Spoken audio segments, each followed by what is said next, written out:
Good evening everyone मु कान्हा आज गुरुत्वपूर्ण खबर गुड़ी आपको जनइबी न्यूज गुड़ी भल लगे निश्चित भाव गोटे लाइक करी चैनल को सब्सक्राइब करदे। चलतु आज गुरुत्वपूर्ण खबर उपर नजर पकाइबा। एबे पाणीपाग विभाग तरफ बड़ सूचना आसी 3 दिन पर कमिब ताती। एपटे तापमात्रा वृद्धि पाइले कलबल करुछि खरा। सेपटे किछि स्थान रे घड़घड़ी सह वर्षा हेबा नहीं सूचना जारी करिछि पाणीपाग विभाग।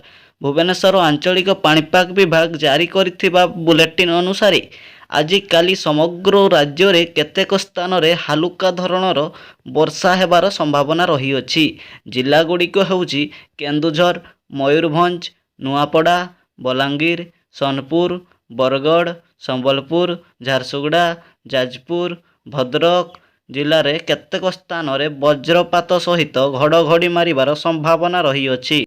सही समय रे 40 घंटा प्रति 30 रु 40 किलोमीटर बेगरे पवन मध्य बहिपारे बोली भुवनेश्वर आंचलिक पाणीपाग विभाग सूचना जारी करिछि। परवर्ती खबर सरकारी कर्मचारी पुणी डीए वृद्धि। सरकारी कर्मचारी खुशी खबर आसी अछि। सरकार एबे गुरुत्वपूर्ण घोषणा करिसंती। एही घोषणा रे अनेक लोकंकु आराम प्रदान करिवो। तेबे चलंतु जानि नेबा भारत सरकार आज कौन घोषणा करिसंती। राज्य सरकार कर्मचारी मानंकु एप्रिल मासर दरमा वृद्धि सहित गोटे डीए एवं जुलाई मासर दरमा सहित आउ गोटे डीए पाइबे बोली भारत सरकार बड़ घोषणा करिसंती। एहा सहित समुदाय डीए 33.67% वृद्धि कले केंद्र सरकार। सही भली अंगनवाड़ी कर्मी को मध्य दाबी पूरण करा जायतिला। तेणु अंगनवाड़ी कर्मी माने मध्य आराम पाई परिबे। धर्मघट समय अनुसार मध्य दरमा वृद्धि करा जिवो बोली प्रधानमंत्री घोषणा करिसंती। परवर्ती खबर एबे भी लोक माने 1000 टंका एवं नवीन सरकार देइथिबा 2टी लेखाएं बैग मध्य पाई पारि नाहंती। तेणु राज्य सरकार को अभियोग करिसंती लोके। एमिति किछि स्थान रे सरकार देइथिबा 1000 टंका एवं 2टी बैग नेबा पई जाइथिले किंतु तांकर आंगुळीर टिप चिन्ह किछि नेउ नथिला। हेले भी ग्राम पंचायत सरपंच 1000 टंका देई दउथिले। फलरे राज्य सरकार कड़ाकड़ी नियम करिसंती। परवर्ती खबर लोकंकु अटकाई टंका मागुछंती नदेले गाड़ी गुलज करुछंती। फुटपाथ रे भिक मागुथबा लोक माने हठात कागज पत्र धरी गाड़ी आगको चली आछंती। मना करिबारु एणु तेणु गाड़ी देवा आरंभ करि दउछंती। फलरे लोक माने लज्जित होई 100 टंका देवा पई पडुछि। एही गरीब लोक मानको पई रहिबा पई स्थायी समाधान करा जाऊ बोली बुद्धिजीवी महलरे दाबी करिसंती। परवर्ती खबर एणिकी 4 चकिया वाहन रे बसुथबा लोक माने सीट बेल्ट न बांधिले 1000 टंका फाइन देबे। गाड़ी चलाउथबा ड्राइवर एवं सहयात्री मानकर सुरक्षा पई परिवहन एवं राजपथर मंत्रालय एक बड़ निष्पत्ति नेइछंती। 2025 एप्रिल 1 रु बिक्री हेउथबा कार पछरे सीट बेल्ट रहिबो। से सीट बेल्ट को बांधिबा बाध्यतामूलक। एही नियम को जे न मानिबो मोटरयान नियम अनुଯାयी 138तम धारा रे दंडित हेबा पई 1000 टंका फाइन मध्य देबा पई पड़िबो। परवर्ती खबर राज्य रे गठन हेला चक्षु चिकित्सक क्याडर। समस्तंक पई गुणात्मक स्वास्थ्य सेवा को राज्य सरकार आखि आगरे रखी ओडिशा चक्षु सेवा कार्ड गठन करिथिबा बेले आयुष असिस्टेंट सेवा कार्ड पुणी थरे गठन करिसंती। एही कार्ड नूतन पदवी सृष्टि करा जाइछि। तेबे चलंतु जानि नेबा चक्षु सेवा कार्ड गठन पई कोन सबु चाकरी रही अछि। आपोलो थालामिक ऑफिसर चाकरी रही अछि। मंजूरी प्राप्त पदवी चाकरी रही अछि। सहकारी निर्देशक पदवी रही अछि। मुख्य चक्षु अधिकारी पदवी रही अछि एवं वरिष्ठ चक्षु अधिकारी पदवी रही अछि।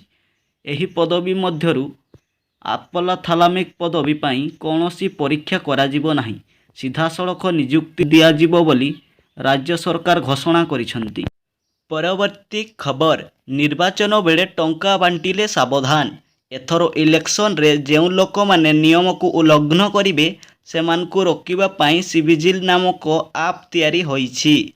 एही आप माध्यम रे जे निर्वाचन रो आईन अमान्य करिवो फोटो उठाई सिविजिल आप रे अपलोड करि परिबे। अभियोग करिबा मात्रे निर्वाचन आयोग तुरंत कार्य आरंभ करिवो। 100 ମିନିଟ୍ ମାଧ୍ୟମରେ ଲୋକେସନ୍ ଟ୍ରେସ୍ କରାଯାଇ କାର୍ଯ୍ୟାନୁଷ୍ଠାନ ଗ୍ରହଣ କରାଯିବ ବୋଲି ମୁଖ୍ୟ ନିର୍ବାଚନ କମିଶନରେ ନିଷ୍ପତ୍ତି ନେଇଛନ୍ତି। ପରବର୍ତ୍ତୀ ଖବର, ଜୋମାଟୋକୁ ମିଳିଲା GST notice. Food delivery company ଜୋମାଟୋକୁ କୋଟି କୋଟି ଟଙ୍କାର ଝଟକା ଲାଗିପାରେ, ଯେଉଁଥିରେ 8 କୋଟି ଟଙ୍କାରୁ ଅଧିକ ଡିମାଣ୍ଡ କରାଯାଇଛି। ଡିମାଣ୍ଡର ଅର୍ଡରର ସଠିକ୍ ସଂଖ୍ୟା ରହୁଛି 4,11,68,604 ଟଙ୍କା। ତେଣୁ ଏହି ଡିମାଣ୍ଡର ଏତିକି ନ ରହି ଆହୁରି 8 କୋଟି ଟଙ୍କା ପର୍ଯ୍ୟନ୍ତ ବୃଦ୍ଧି ହୋଇସାରିଛି। ଫଳରେ ଗୁଜରାଟର deputy commission of state tax ପକ୍ଷରୁ ଜିଏସ୍ଟି ଜାରି କରାଯାଇଛି। ପରବର୍ତ୍ତୀ ଖବର, ଆଜିଠାରୁ ଭୁବନେଶ୍ୱରଠାରୁ ବିଶାଖାପାଟଣାକୁ ଟ୍ରେନ୍ ଚାଲିବ। ଆଜିଠାରୁ ରାଜ୍ୟରେ ନିୟମିତ ସେବା ଯୋଗାଇ ଦେବ ବନ୍ଦେ ଭାରତ ଏକ୍ସପ୍ରେସ୍। ଏହି ଟ୍ରେନ୍ଟି ଭୁବନେଶ୍ୱରରୁ 5:15 ଯାତ୍ରା ଆରମ୍ଭ ହୋଇ ଦିନ 3:30ରେ ବିଶାଖାପାଟଣାରେ ପହଞ୍ଚିବ।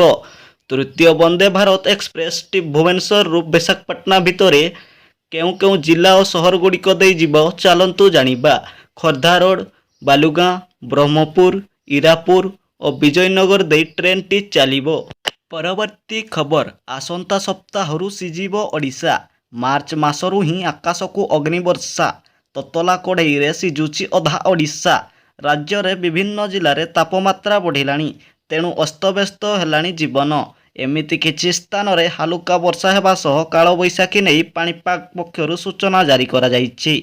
ଅନୁଗୁଳରେ ତାପମାତ୍ରା ସବୁଠାରୁ ଅଧିକା ରହିଛି ବୋଲି ପାଣିପାଗ ବିଭାଗ ଆକଳନ କରିଛି। ଅନୁଗୁଳରେ 40 ଡିଗ୍ରୀ ସେଲ୍ସିୟସ୍ରୁ ଅଧିକ ହୋଇଗଲାଣି ବୋଲି ପାଣିପାଗ ବିଭାଗ ସୂଚନା ଜାରି କରିଛି। ମାର୍ଚ୍ଚ ମାସର ଶେଷ ଆଡ଼କୁ ତାପମାତ୍ରା ଆହୁରି ବୃଦ୍ଧି ପାଇବ ବୋଲି ଆଞ୍ଚଳିକ ପାଣିପାଗ ବିଭାଗ ପୂର୍ବାନୁମାନ କରିଛନ୍ତି। ପରବର୍ତ୍ତୀ ଖବର, ପ୍ରତି ମାସରେ 1500 ଟଙ୍କା ଦେବେ ସରକାର। କେନ୍ଦ୍ର ସରକାରଙ୍କ ତରଫରୁ କିଛି ନୂତନ ଯୋଜନା ଆରମ୍ଭ କରିବାକୁ ଯାଉଛନ୍ତି। ଯୋଜନାର ନାମ ହେଉଛି ଇ-ଶ୍ରମିକ ଯୋଜନା। ଏହି ଯୋଜନାରେ ଇ-ଶ୍ରମ କାର୍ଡ ନିହାତି ରହିବା ଆବଶ୍ୟକ, ନଚେତ୍ ଆପଣ ଏହି ଯୋଜନାରେ ଲାଭ ଉଠାଇ ପାରିବେ ନାହିଁ। ଏହି ଯୋଜନାରେ ପ୍ରତି ମାସରେ ସରକାର 1500 ଟଙ୍କା ଦେବାକୁ ଯୋଜନା କରିଛନ୍ତି। ଖୁବ୍ ଶୀଘ୍ର ଏହି ଯୋଜନା ଆରମ୍ଭ କରିବେ ବୋଲି ଭାରତ ସରକାର ଘୋଷଣା କରିଛନ୍ତି। ତେବେ ଚାଲନ୍ତୁ ଜାଣିନେବା ଇ-ଶ୍ରମିକ ଯୋଜନାରେ ସରକାର କେତେ ସବୁ ଟଙ୍କା ଯୋଗାଇ ଦେବେ। ଶ୍ରମିକମାନେ 2 ଲକ୍ଷ ଟଙ୍କା ପର୍ଯ୍ୟନ୍ତ ଦୁର୍ଘଟଣାସ୍ଥ ବୀମା ପାଇପାରିବେ। ଗର୍ଭବତୀ ମହିଳାଙ୍କ ଭରଣ ପୋଷଣ ସହାୟତା କରିବେ। ଦୁର୍ଘଟଣାରେ ଅକ୍ଷମ ହେଲେ 1 ଲକ୍ଷ ଟଙ୍କା ଦେବେ ସରକାର। ପ୍ରତି ମାସରେ ଆକାଉଣ୍ଟକୁ 1500 ଟଙ୍କା ଦେବେ ସରକାର ବୋଲି ଘୋଷଣା କରିଛନ୍ତି ଭାରତ ସରକାର। ନ୍ୟୁଜ୍ ଗୁଡ଼ିକ ଭଲ ଲାଗିଲେ ନିଶ୍ଚିତ ଭାବେ ଗୋଟିଏ ଲାଇକ୍ କରି ଚ୍ୟାନେଲକୁ ସବସ୍କ୍ରାଇବ୍ କରିଦେବେ।